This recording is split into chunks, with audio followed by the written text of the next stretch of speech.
যুক্তরাষ্ট্র আবার হামলা চালাতে যাচ্ছে ইরানে, আর যুক্তরাষ্ট্রের এই হুমকিকে চ্যালেঞ্জ জানাচ্ছে ইরান। যুদ্ধবিরতির আশার আলো নিভতেই নতুন করে উত্তেজনা ছড়াচ্ছে ইরান যুক্তরাষ্ট্র সম্পর্ক। পাকিস্তানের শান্তি আলোচনা ভেস্তে যাওয়ার পর এবার সরাসরি বিমান হামলার চিন্তা, আর তারই জবাবে ইরানের কড়া হুঁশিয়ারি। কোনো হুমকির কাছে মাথা নত করবে না তেহরান। হরমুজ প্রণালীতে অবরোধ, সামরিক প্রস্তুতি আর সাধারণ মানুষের ইন্টারনেট বিচ্ছিন্ন জীবন, সব মিলিয়ে পরিস্থিতি কতটা ভয়াবহ দিকে যাচ্ছে।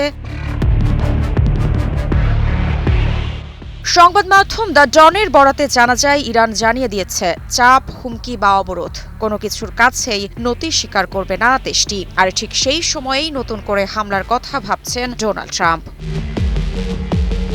সম্প্রতি পাকিস্তানে অনুষ্ঠিত শান্তি আলোচনা শেষ মুহূর্তে ভেস্তে যায়, যদিও দুই পক্ষই চুক্তির খুব কাছাকাছি ছিল বলে দাবি করছে ইরান। ইরানের মতে যুক্তরাষ্ট্রের সর্বোচ্চ চাপ নীতি এবং বারবার অবস্থান পরিবর্তনের কারণেই আলোচনার এই ব্যর্থতা।